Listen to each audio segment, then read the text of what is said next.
आप देख रहे हैं, हम में से कोई भी तब पैदा नहीं हुआ था जब ये पिक्चर बनी थी। साहिब, बीबी और गुलाम, गुरुदत्त की पिक्चर थी। लेकिन जिस पिक्चर की मैं बात, दत्त की, गुरुदत्त की नहीं। वो भैया शांति प्लीज। वो जो विश्व गुरु बनने चला था, विश्व चेला बन गया, और सुना है आज उनको अनुमति मिली वेस्ट एशिया क्राइसिस पर, पश्चिम एशिया में जो संकट है उस पर आज लोकसभा में बोलने की। 23 दिन बाद साहिब और बीबी ने गुलाम को अनुमति दी कि वो लोकसभा में आज बोलें। पिछले कई दिनों से हम और आप विश्लेषण कर रहे थे, अगर हमारी विदेश नीति इस तरह की ढुलमुल नहीं होती, कमजोर नहीं होती, कायराना नहीं होती, तो भारत कितने बड़े नुकसान से बच सकता था। हम कभी ये नहीं कह रहे, न कभी कहा न कभी कहेंगे नरेंद्र मोदी जी से, गुलाम से, कि आप ईरान की तरफ झुक जाइए। हम सिर्फ और सिर्फ इतना कह रहे हैं, कहते आए हैं, और आपसे, इस देश से, पूरे विश्व को उम्मीद भी यही थी कि आप सीधे खड़े रहिए, कि आप नियम आधारित व्यवस्था पर चलिए, रूल्स बेस्ड ऑर्डर पर चलिए, क्योंकि हिंदुस्तान हमेशा नियम आधारित व्यवस्था का हिमायती रहा है। अगर आप नियम आधारित व्यवस्था पर चलते तो आप सीधे सीधे कहते कि ये जंग गैर कानूनी है। यूनाइटेड नेशंस के चार्टर भी हैं, नियम बने हुए हैं, कौन सी जंग कानूनी होती है, कौन सी गैर कानूनी होती है, उसके नियम हैं। आपने वो हिम्मत नहीं जुटाई। आप सीधे तो दूर छोड़िए, आप बिछ गए, लेट गए, नतमस्तक हो गए, साष्टांग दंडवत प्रणाम करने लगे साहिब और बीबी को। मुझे याद है, प्रधानमंत्री जापान की यात्रा पे गए, लौटे और 24 घंटे में जापानीज प्राइम मिनिस्टर का इस्तीफा हो गया। तब भी हमने आवाज उठाई कि आपकी क्या इंटेलिजेंस है, क्या आपको इनपुट्स मिलते हैं आपके मंत्रालय से। अब इजराइल गए, 48 घंटे में इजराइल ने भारत के एक पुराने दोस्त पे हमला किया, गैर कानूनी हमला किया, अमेरिका और इजराइल ने, साहिब और बीबी ने। और गुलाम एक चमकता हुआ मेडल, जिस मेडल का ना कोई पहले इतिहास था ना कोई भविष्य है, इजराइल ने इन्हीं की यात्रा के लिए बनाया, इनको खुश कर दिया, चमकता हुआ मेडल लिए घूम रहे हैं, इठला रहे हैं, मन डोले मेरा तन डोले। ये गुलाम ने किया है, और इसका खामियाजा क्या है, इस देश को क्या भुगतना पड़ रहा है। आज 50% जो घर हैं हिंदुस्तान के, सिलेंडर की कमी है।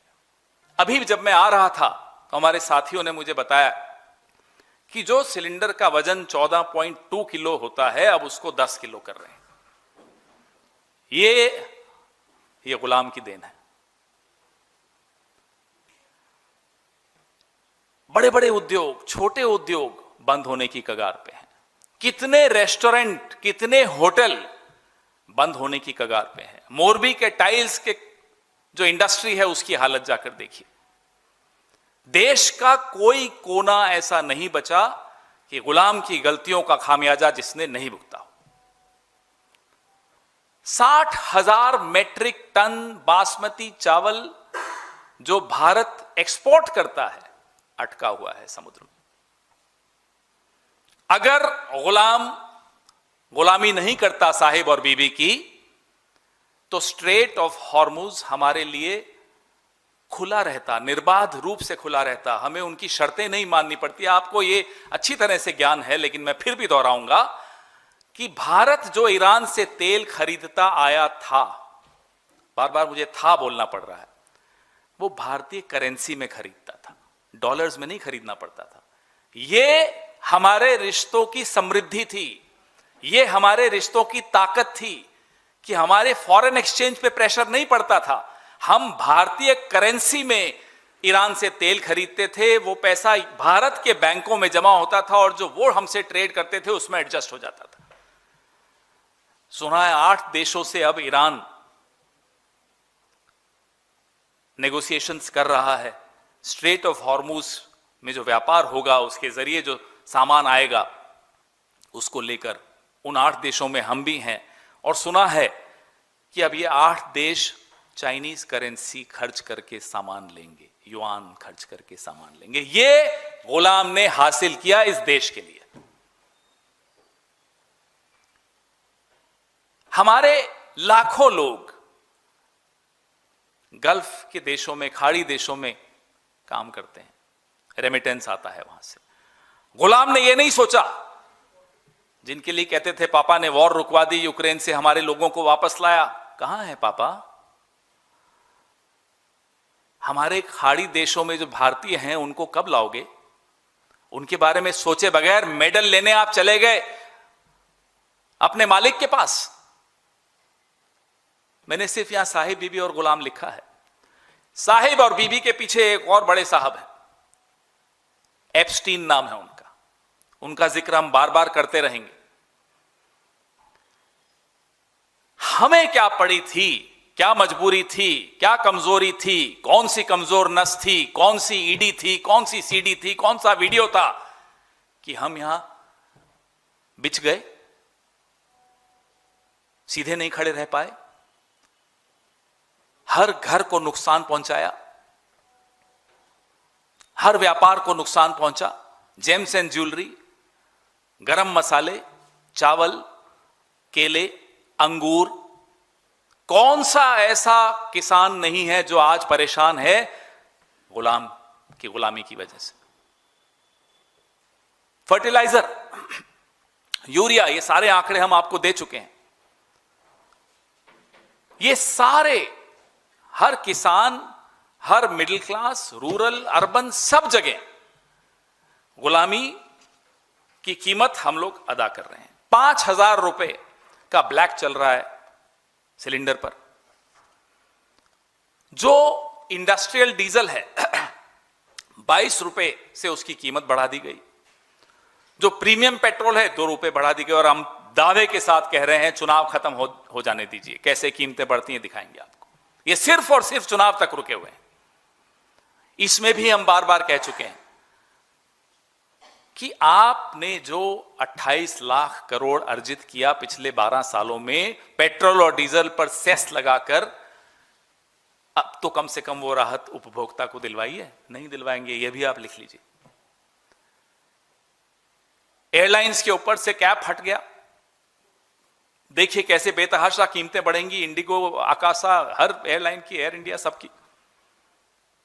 ये सब इस पिक्चर की वजह से साहिब, बीबी और गुलाम। जरूरत क्या थी साहब आपको ये बेसिर पैर बात करने की? फादरलैंड, मदरलैंड, क्या था? वाहियात बात, मजाक भी ऐसा कि वाहियात मजाक। ये खीखी खीखी करके आप घूमते फिरते हैं पूरे विश्व में, लोग हंसते हैं आप पर। आपको आभास है कि आपकी क्या छवि बन गई है पूरे विश्व में? और ये छवि आपकी नहीं, माफ कीजिएगा, देश की खराब कर रहे हैं आप।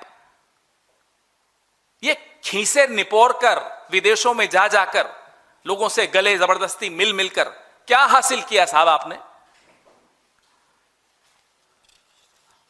हमने आपको 15-20 दिन पहले जब ये जंग शुरू हुई, खास तौर पे जंग शुरू होने के बाद हमने कहा साहब निंदा कीजिए, नहीं की, हिम्मत नहीं थी।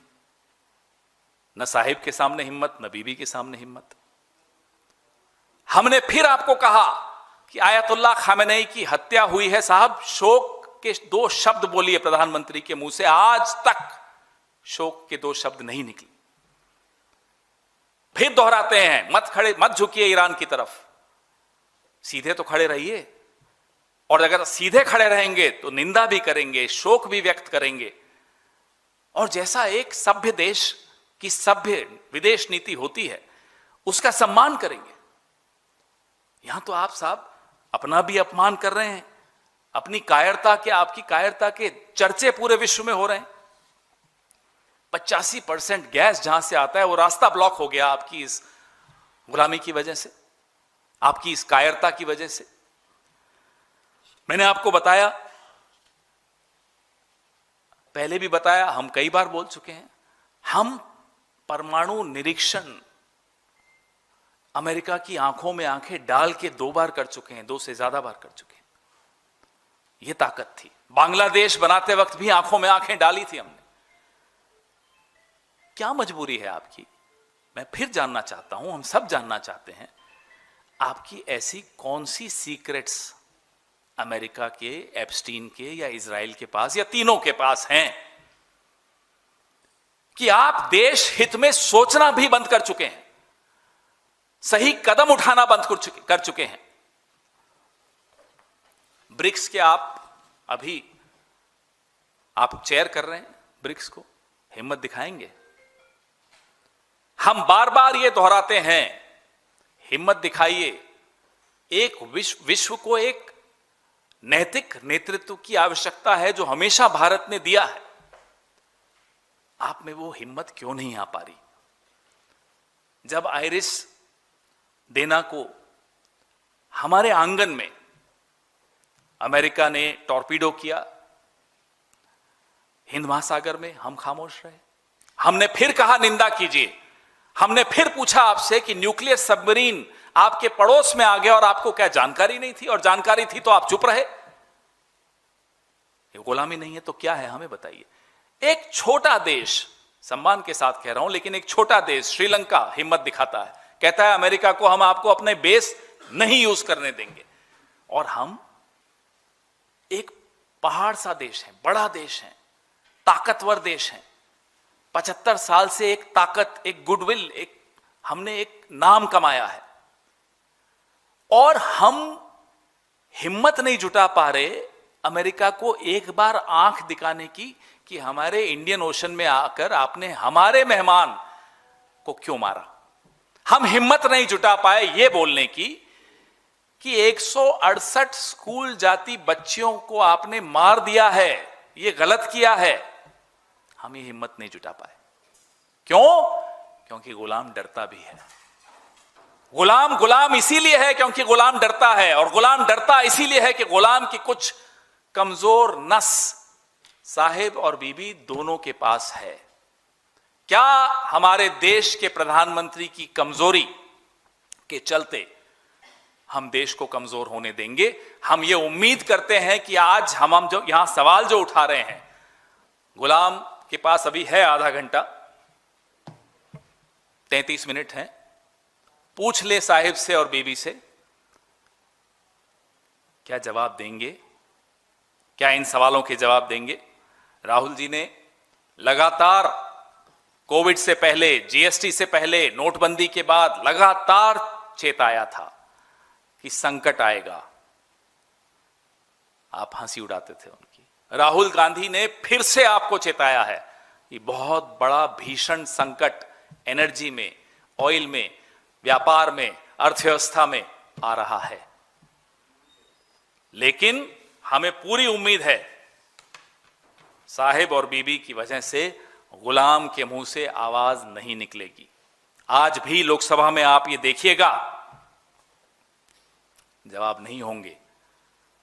हम ये जानना चाहते हैं, आज जवाब दीजिए कि आपने निंदा क्यों नहीं की थी, आपने शोक क्यों नहीं जताया था, आप क्यों इजराइल के सामने झुक गए, आप क्यों बिछ गए, आपने क्यों देश के हितों के साथ समझौता किया?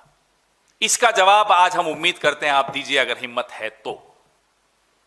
लाग लपेट मत कीजिएगा कि हमारी 2 शिप्स आने दी, हमारी 3 शिप्स आने दी। चीन और रूस के लिए निर्बाध रूप से खुला रहा पिछले 23 दिन स्ट्रेट ऑफ हॉर्मुज, हमारे लिए नहीं था। ईरान की एम्बेसी ने भारतवासियों को शुक्रिया अदा किया है, कंट्रीब्यूशंस के लिए, डोनेशंस के लिए, दवाइयों के लिए। हम देख रहे थे कश्मीर की छोटी छोटी बच्चियां अपनी इयररिंग्स दे रही थी, सरकार को धन्यवाद नहीं दिया, भारत को धन्यवाद दिया। और जो राहत वो दे रहे हैं वो भारत को देना चाहते हैं। क्योंकि इस रिश्ते का एक इतिहास रहा है। ये दो सभ्यताओं का रिश्ता रहा है। सरकारें आती जाती रहती हैं, कभी कभी ऐसी नामाकूल सरकारें भी आ जाती हैं, ऐसे गुलाम लोग भी प्रधानमंत्री बन जाते हैं, लेकिन फिर भी जो बड़े देश हैं, बड़ी सभ्यताएं हैं, पुरानी सभ्यताएं हैं, वो अपने रिश्ते कायम रखना जानती हैं। बधाई देते हैं हम इस देश के करोड़ों लोगों को जिन्होंने संकट की इस घड़ी में ईरान का साथ दिया, सरकारों के बावजूद दिया। जो डिसरप्शंस आ रही हैं मिल्क सप्लाई चेन की, आने वाले 10 दिन में अगर एलपीजी शॉर्टेजेस ऐसे ही चलती रही तो दूध की पैकेजिंग पे नुकसान होगा और दूध की किल्लत महसूस होगी। ये सब आपको वहां नहीं सुनाई देगा आज लोकसभा में। इन सब असली मुद्दों पर आपको कुछ नहीं मिलेगा लफ्फाजी के अलावा, लेकिन इसलिए हम लोकसभा में वो बोलें उससे पहले हम ये सवाल पूछना चाहते हैं, क्या करेंगे आप 60,000 मेट्रिक टन चावल का जो अटका हुआ है? क्या आप गरम मसाले के जो व्यापारी हैं, मैन्युफैक्चरर्स हैं, उनको क्या जवाब देंगे? केले, अंगूर, हल्दी, ये सब परेशान घूम रहे हैं। और जेम्स एंड ज्वेलरी तो इनके अपने राज्य में बहुत बड़ा संकट है। 3,000 एमएसएमईज कर्नाटका में तबाह हो रही हैं इस 23 दिन के युद्ध में। 3,000, 15,000 एमएसएमईज जो automotive sector, garment sector, footwear sector पर सीधा सीधा प्रभाव पड़ रहा है, वो बंद होने की कगार पर है क्योंकि एलपीजी और सीएनजी की शॉर्टेज है। मंत्री संसद में कहते हैं 74 दिन का गैस है, सोर्सेस के माध्यम से कहते हैं 25 दिन का गैस है। हमें नहीं मालूम सोर्सेस सही है या मंत्री सही है। कोई क्लैरिटी नहीं है, कोई स्ट्रेटेजिक प्लानिंग नहीं है, कोई स्टैंड नहीं है, कोई चिंता नहीं है, कोई जवाब नहीं है। क्या बोलोगे, किस मुंह से बोलोगे लोकसभा में? हमारी 37 जहाज, 1,109 सेलर्स और 10,000 करोड़ के सामान अभी फंसे हुए हैं। पिछली बार जब मैं आया तब मैंने आपको एक आंकड़ा दिया था, आज का आंकड़ा यह है। हमारा शेयर मार्केट 48 लाख करोड़ डूब चुका है शेयर मार्केट में पिछले 23 दिनों में। नुकसान सबको हो रहा है, गुलाम को छोड़ के सबको नुकसान हो रहा है। और जो हम बार बार इनको कहते आए, याद दिलाते आए कि साहब आपका राजधर्म यह है कि आप निंदा करिए, आपका राजधर्म यह है कि आप शोक व्यक्त करिए, इन्होंने नहीं मानी और उसका खामियाजा आपके सामने है, भुगत रहे हैं सब। पूरे विश्व को मालूम था कि वेस्ट एशिया में संकट बढ़ रहा है, जंग कभी भी हो सकता है, आप फिर भी दौड़े दौड़े गए। क्यों गए हमें नहीं मालूम। पेगासस 2 लाने गए, पेगासस 3 लाने गए, क्या करने गए इजराइल हमें नहीं मालूम। जो दिखा वो ये था कि एक दांत आपके यूं दिख रहे थे, एक मेडल चमक रहा था, बस यही दिखा हमें। देश को जो नुकसान हो रहा है वो अब पूरा विश्व देख रहा है। करें और प्रेस करें बेल आइकन। भगत चंद्रा हॉस्पिटल विश्व की सभी आधुनिक और बुनियादी सुविधाओं से परिपूर्ण एक world class multi speciality hospital, Mahavir enclave Palam डावडी रोड पर स्थित साउथ वेस्ट दिल्ली का एकमात्र मल्टी स्पेशलिटी हॉस्पिटल, जहां 24 घंटे आपकी सेवा में उपलब्ध हैं वेल क्वालिफाइड डॉक्टर्स और हेल्पिंग स्टाफ। डॉक्टर CM भगत द्वारा स्थापित भगत चंद्रा हॉस्पिटल आपकी सेहत का ख्याल रखना ही इसकी प्राथमिकता है, वो भी अफोर्डेबल रेट्स में।